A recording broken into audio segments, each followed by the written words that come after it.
Bhuvi Krinanti Bhurida Janaha Bhuvi Krinanti Bhurida Janaha.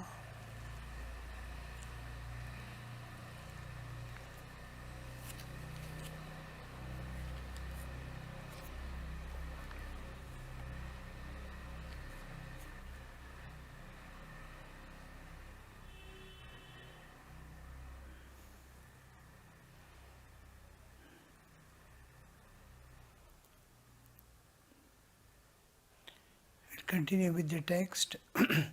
After taking some sweets, the master with a smile began to speak to Vidyasagar. Meanwhile, the room had become filled with people. Some were standing, others were seated. Master, oh, today at last I have come to the ocean. Up till now I have seen only canals, marshes, or a river at the most, but today I am face to face with the Sagar, the ocean, all love. This is one more feature of Sri Ramakrishna, to make everyone participate wholeheartedly in the where he is going to speak or in his presence, to draw the attention of all, to make the situation suitable, to convey the spiritual message, to joyfully participate, everyone to participate in the each other's welfare. It is like a community, it is like a unity. Even when Chaitanya Mahaprabhu or a saints, usually we see, they used to adopt some method by which every person who is present in the group pays his full attention to whatever the master says or whatever the person who is supposed to speak or talk or deliver some message. Now Sri Ramakrishna is here, the God incarnate, with all others. The Lord is making them laugh. When there is a laugh, there is a kind of unity. Means suppose I begin some sermon on some matter or a class if I take, immediately there is a seriousness on everyone's face, either to absorb, to understand, some kind of seriousness. And in no time the mind gets tired, exhausted. Here, when there is an admixture of humor, then it takes a different form. The external sheaths of our understanding, the necessary ingredients like body, mind, these are supporting instruments. The senses that are hearing and seeing the Master, the inner heart that is going to absorb it and record and keep forever. These are essential parts. When the external things supporting them become light and calm down, this becomes activated, heart becomes activated. Full participation is there. So, laughter means all minds and hearts are becoming one. In no other thing, suppose I start speaking about bhakti, there may be some people who do not belong to this nature, who are highly intellectual and their emotional part is down.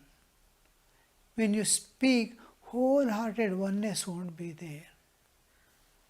Suppose I take up jnana or karma, there will be some people who are not accustomed with these principles. So they will be staggering behind. There will be no total oneness, total becoming one. When there is a laughter, laughter is one thing that makes the whole system light, like a buoyancy, something buoyancing and taking it up. So when this happens, all minds, all hearts are focused. A jnani, to him, a bhakti becomes tasteful. He finds some meaning different from his, because his intellect and heart are, intellect is in its own place, heart is elevated in joy, in laughter. In a person who is bhakta, naturally his heart is elevated. A karmi who is interested in karma, actions, he neither is oriented towards jnana or bhakti. He also, during laughter, his heart is elevating. So all hearts join in laughter. When people laugh, when we weep also, all won't participate. When we take up any serious subject, everyone's participation won't be there. There is likes and dislikes, but everyone laughs. Humans, all humans everywhere throughout the world has one common factor, one is peace. A peaceful atmosphere, everyone enjoys. A joyful atmosphere, everyone enjoys. Laughter, everyone enjoys. So even taste we may differ. We are accustomed to a particular type of food and taste. When we go to other country and see the food there, we may not like it. But these three factors always have common. Here, the laughter the master is inducing is to, behind it is coming the real message. Oh, today at last I have come to the ocean. Vidyasagar. Sagar means ocean. The ocean of knowledge. Vidyasagar. So Sri Ramakrishna is telling, at the most I have seen river, ponds, this, that and all. Today I am seeing. I am coming to meet the Sagar, the ocean. Up till now, I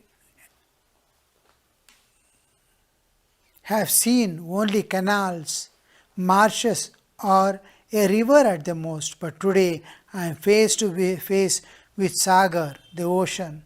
All laugh. Vidyasagar smiling. Then please take some salt water. Laughter.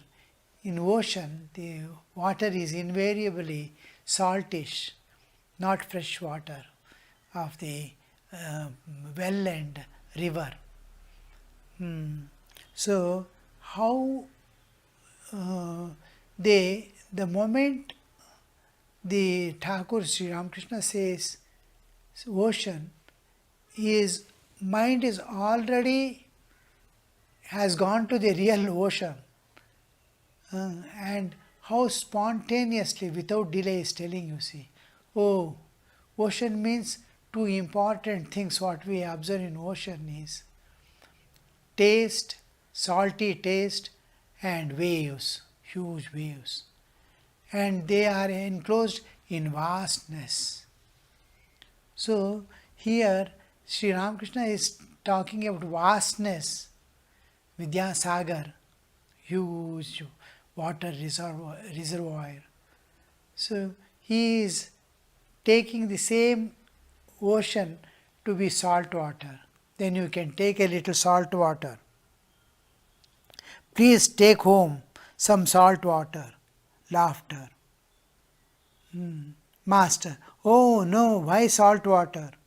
You are not the ocean of ignorance. You are the ocean of Vidya, knowledge. You are the ocean of condensed milk. All laugh. See what a beautiful, how they, the two sides, one at the physical level, one at the spiritual level. The soul is ready for spiritual experience. The Lord has come down. Where Sri Vivekananda used to say, when the field is ready, the seed is bound to come. So here Vidyasagar is ready to receive the spiritual message, and he is reintroducing, making Vidyasagar discover himself. He has lost in the world. Now he is making him discover himself. Oh no, you are not the, how conscious they are when they speak, how vast their thinking is, you see.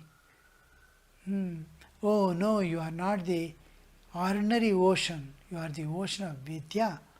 You are not the ocean of avidya, ignorance. You are not the ocean of ignorance. You are the ocean of Vidyasagar, the ocean of Vidya, knowledge. Oh no, why salt water? You are the ocean of you are not the ocean of ignorance. You are the ocean of Vidya, knowledge. You are the ocean of condensed milk. Means all jnana, what is there, what belongs to the Supreme Reality, jnana, is condensed and kept deep within. Now he has to discover that it is hidden. He is a treasure house where many things are inside and only the cover is shining outside. The inner is the gold, external is glittering cover. Vidyasagar, well, you may put it that way. That's your understanding. But what do I see of myself? I have not discovered. Sri Ramakrishna wants him to discover himself. The Pandit became silent. Sri Ramakrishna said, your activities are inspired by sattva. Now he is coming to the nature's participation. Nature has three important qualities. Nature, it is nature. So sattva, rajas, tamas. Sattva is full of knowledge, jnana. Sattva is jnana. Rajas is activity. Tamas is material existence. This world, when we see, there is knowledge being radiated. I am perceiving, my senses are perceiving, my mind is grasping, my intellect is reasoning. So this belongs to the realm of knowledge. The radiations of knowledge, it is revealing itself, the world is revealing itself. The reality, the God is covered, the Chit and Chit aspect alone is covered. The Sat aspect is visible of the Satchidananda.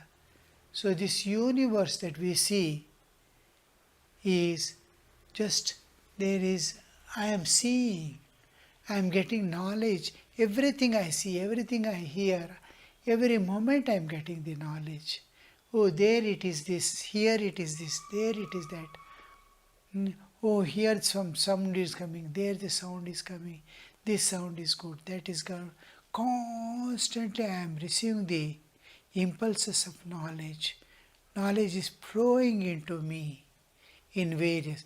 This is one aspect of I am understanding.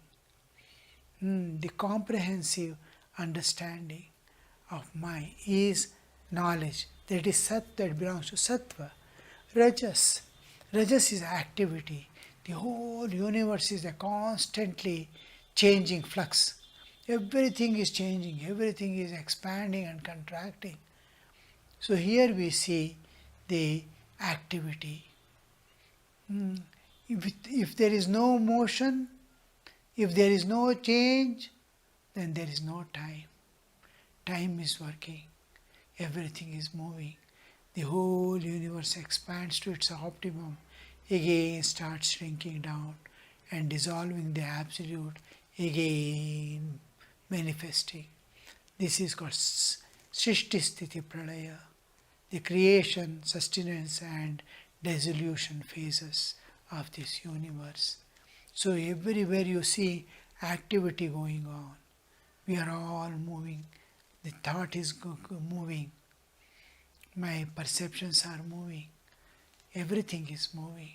My body is aging. Time is acting on everything. So this is activities, rajas, and material world. The table is there, stone is there, this is there, that is there, trees are standing. All this is material aspect, and in human, the ignorance, covered with ignorance. I get excessive anger, intolerable. On what? My ignorance, because of my ignorance. I am not able to see the divine there. I am not able to see the divine will there. So the problem appears. So whenever I see these things, then there is tamas. When I see a duality, there is ignorance, there is tamas. Duality creates ignorance. So, Sattva, Raja, Tamas. Sattva is knowledge, Rajas is activity, and Tamas is material world and ignorance covered human heart. Ignorance covered. So, Sattva, Rajas, Tamas. These three aspects are here. Pandit became silent. Sri Ramakrishna said, your activities are inspired by Sattva. You have knowledge, jnana.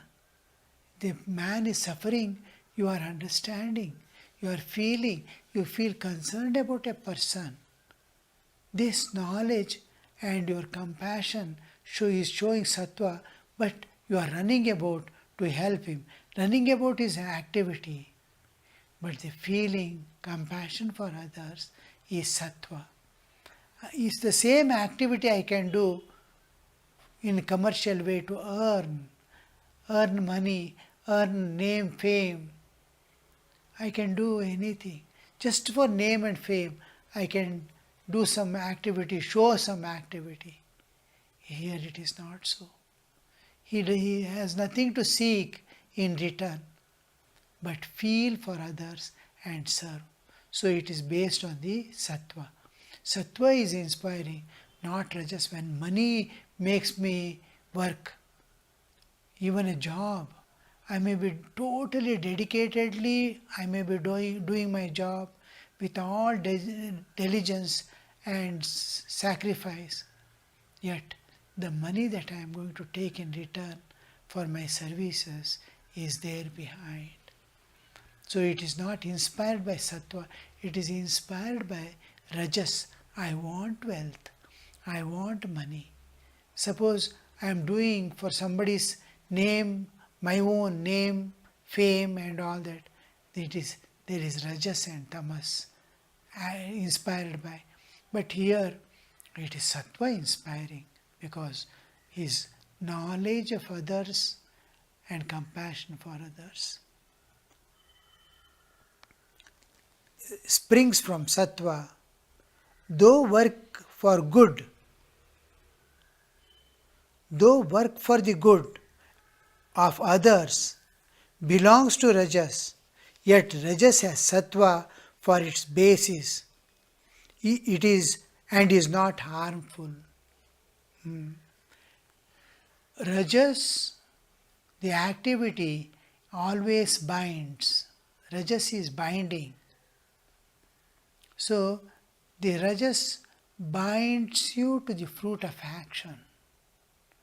For this fruit I am doing, suppose I am cultivating my land for my food, and I am doing whole thing for the sake of that yield.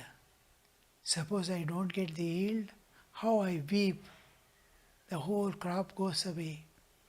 And I am clinging to the result. For the sake of result, I start the activity. Here it is not so. That will make you, that activity will make you, which you are doing out of rajas. Activity itself is rajas. And for the sake of some benefit you are doing, then rajas instigating rajas. Then you will see that it is going to take you to bondage. You are going to be bound by the results. So this aspect here, it is sattva. It will not bind but release. Sattvic activities always releases you from all bondage, from all obligations. I serve with free will, and therefore it is not harmful. Shuka and other sages cherished compassion in their minds to give people religious instructions, to teach them about God.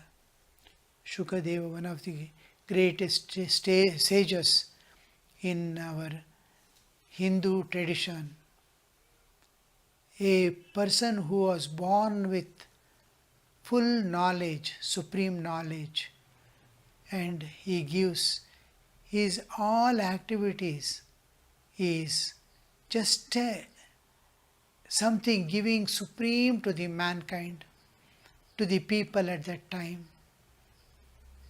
He is referring to that. This is teaching the supreme knowledge, to teach them about God. I can teach mathematics, I can teach science, I can teach physics. All these are not going to release the soul from the bondages and suffering. But this supreme knowledge, knowledge of God, is going to take him to the eternal bliss, eternal peace, eternal love. And there is total freedom from the nature. Nature can no more bind. When a person realizes God or realizes self independent of the body and mind, then he is mukta. He is free from all the bonds of the nature. Nature cannot bind him. Now I am bound by nature, I have no freedom. Whatever joys and suffering nature makes me experience, I have to experience. Birth and death are not in my control. Nature gives me birth, nature sleeping, waking, all things as the natures make me. So this law doesn't apply. The nature's law doesn't apply to a man who has attained the God. So they wanted you to attain the eternal and be free forever from the cycles, passing through the cycles within the nature, within time and space. Go beyond time and space into the eternity. You are distributing food and learning. That is good too. Two important things is doing is distributing food, physical sustenance, and education, learning. Learning by which the sustained food supply to survive, all that is needed for one's life to survive in this world is provided by this.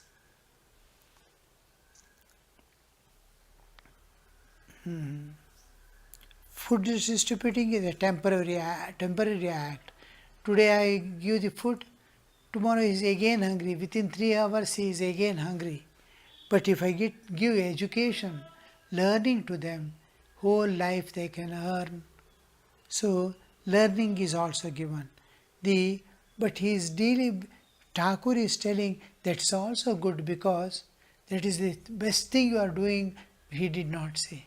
That too is good.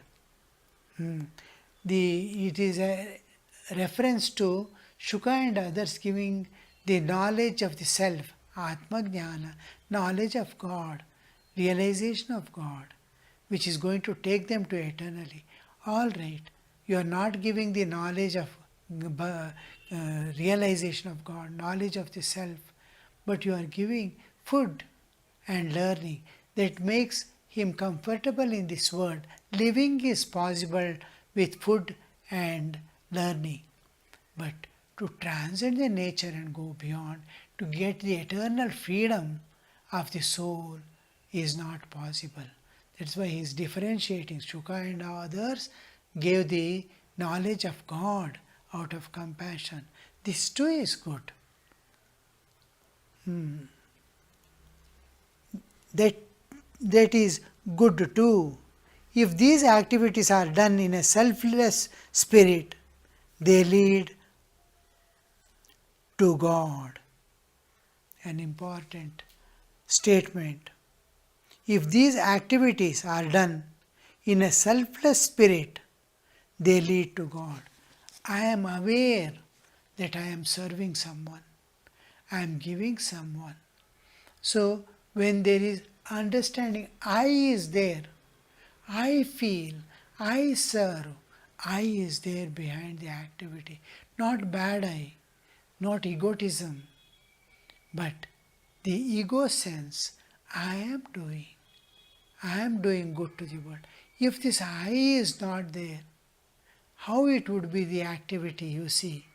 I am the instrument in it. God is doing in and through me. I am blessed by God. This is another way of, or doing everything, oh Lord, you have given me the strength, you have given me the knowledge, I am giving it to others. It is yours, I am giving it to others. So when the divine is brought in, when selfless, then the activity becomes selfless. It has nothing in return to seek or at any time expect a return, either from nature or from God or from the person whom I am serving. Like I am doing good, I am going to get some merit, punya karma, it is punya karma, I am going to get punya. What if the punya is going to bring you some joys and enjoyments of this world? If what is there? You are still in the bondage of the universe. But if you do the same act selflessly, there is no self. There is nothing in return at any time sought out of this. Out of compassion I am doing, or for the sake of God I am doing, seeing God in you I am serving. It becomes a path to realize God. There must be, in the object that I serve, I must be able to see God, or I must be able to see I am endowed by the nature or God or whatever power. I am endowed by that power which governs the universe with knowledge and feeling. I have the knowledge, I have the feeling, I feel concerned, I feel for the suffering. And I have who has given me this knowledge and understanding? I am offering it to that. Then I see I am only an instrument in the hand of God at the most. And the instrument is selected by Him. I have no choice. I am not asked to make me instrument also so that I will be able to serve. He has made me an instrument out of His compassion. So when I become dissolved, I am not there. It's called selfish, unselfish or selfless work, activity. There is no self. So if it is done, if these activities are done in a selfless spirit, they lead to God. Here, the Bhakti school or Jnana school or Nothing is brought into picture. It is like pure karma yoga. It's pure karma yoga. Seeing God in man, serve or serve as an instrument in the hand of God. Why I am telling this is to make ourselves understand that karma yoga is an independent path, need not be dependent on jnana or bhakti, but absence of self. How you dissolve the self is left to you. I am not there. To make yourself free from the I and work.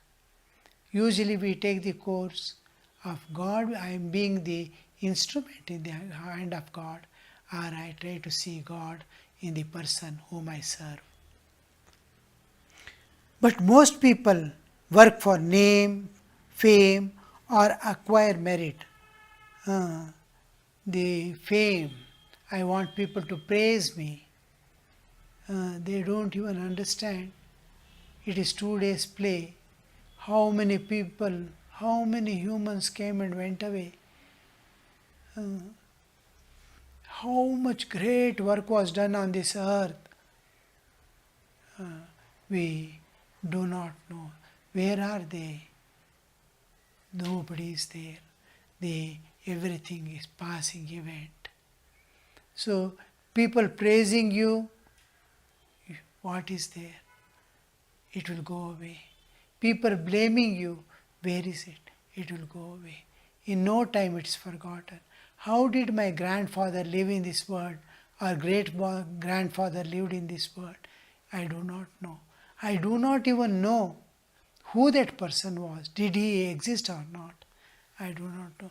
I am existing, so my grandfather must have been there, because this is world of cause and effect. I am the effect, there must have been a cause. The great grandfather must have been there. That's all the understanding. I do not know who is, how he led his life, how much praises or blame he got, I do not know. So will be my life after a few generations. Unseen, it is totally erased from the history of the world. Rahana shana nishana re bande, झूठी तेरी शान है.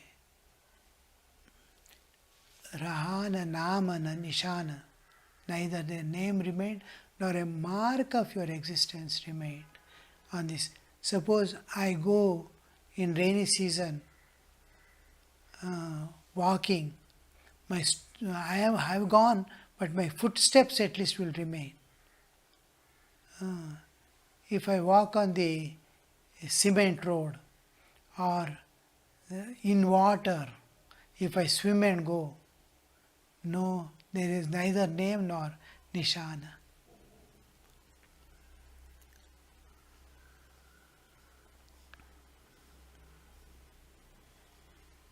If these activities are done in a selfless spirit, they lead to God, an important thing.